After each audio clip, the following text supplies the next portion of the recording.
அனைவருக்கும் வணக்கம். இன்னைக்கு டிஎன்ஏல என்ன இம்பார்ட்டன்ட்டான விஷயங்கள் இருக்கு அப்படின்னு சொல்லி பார்ப்போம்.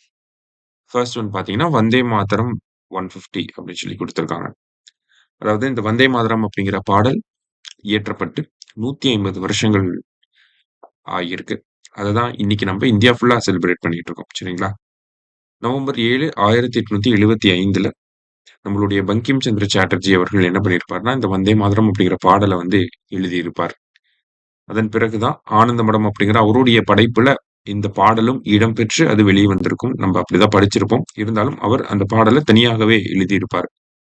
அந்த பாடல் அவருக்கு ரொம்ப பிடித்தமான பாடலாக இருந்தனால, அவர் அத பத்தி என்ன சொல்றாருன்னா, "எனது அனைத்து படைப்புகளும் கங்கையில் தொலைந்து போனாலும், நான் அதைப் பற்றி கவலைப்பட மாட்டேன். இந்த ஒரு பாடல் காலம் காலமாக நிலைத்திருக்கும். இது ஒரு மகத்தான பாடலாக இருக்கும் என்பதுடன், கோடிக்கணக்கான மக்களின் இதயங்களிலும் இடம் பிடிக்கும் அப்படின்னு சொல்லி எழுதி வச்சுட்டு போயிருக்காரு. அவரு அந்த வந்தே மாதரம் அப்படிங்கிறது ஹிட் ஆகும்னு அவருக்கு நல்லா தெரிஞ்சிருக்கு. சரிங்களா? 1896ஆம் ஆண்டு இத பிரபலப்படுத்துனது யாரு அப்படின்னு சொல்லி பார்த்தீங்கன்னா, ரவீந்திரநாத் தாகூர். 1896ல காங்கிரஸ் மாநாடு வந்து கல்கத்தாவுல நடக்குது. அப்ப அதற்கு ஒரு இசை அமைத்து அத பாடுறது யாரு அப்படின்னு சொல்லி பார்த்தீங்கன்னா, ரவீந்திரநாத் தாகூர் அவர்கள்.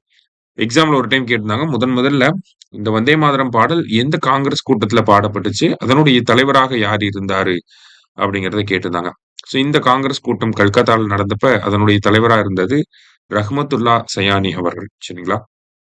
அத தாண்டி பார்த்தோம்னா, நமக்கு வங்க பிரிவினையின் போது ஆங்கிலேயர் ஆட்சிக்கு எதிரான எல்லா விதமான போராட்டங்களையும் இந்த வந்தே மாதரம் அப்படிங்கிற குரல் ஒலித்துக்கிட்டே தான் இருந்துச்சு.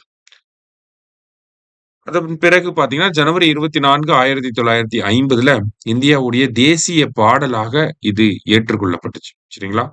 ஸோ அந்த பாடலின் 150வது ஆண்டு குறிக்கக்கூடிய வகையில பல நிகழ்ச்சிகளையும் மத்திய அரசாங்கம் முடிவு செஞ்சிருக்காங்க. அடுத்தது, பருவநிலை நடவடிக்கை உச்சி மாநாடு பிரேசிலில் தொடக்கம் அப்படின்னு சொல்லி குடுத்திருக்காங்க. அதாவது United Nations framework convention on climate change அதோடைய COP30 அப்படிங்கிற இந்த மாநாடு பிரேசில்ல அ அமேசான் நகரமான பெலம் அப்படிங்கிற நகரத்துல நடக்க இருக்கு. சரிங்களா?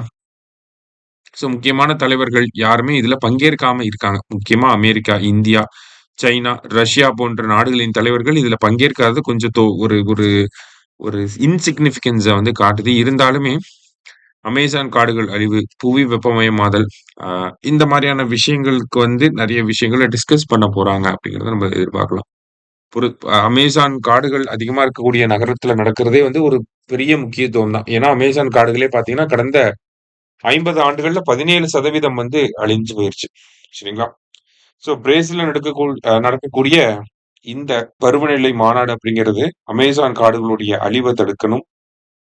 பருவநிலை மாற்றத்தினுடைய மத்த இலக்குகள நாடுகள் எந்த அளவுக்கு அடைஞ்சிருக்காங்க, அதற்கு அந்த இலக்குகள அடைய எவ்வளவு நிதிகள் தேவைப்படுது, அந்த மாரியான விஷயங்கள வந்து ஆ ஒரு ஒரு டிஸ்கஷன் பண்றதுக்காகவும், அடுத்த கட்ட நடவடிக்கைகள் எடுக்கிறதுக்காகவும் இந்த மாநாடு உதவிகரமா சரிங்களா? ஸோ இன்றைய செய்திகள்ல இருந்து முக்கிய செய்திய பார்த்திருக்கோம். நன்றி.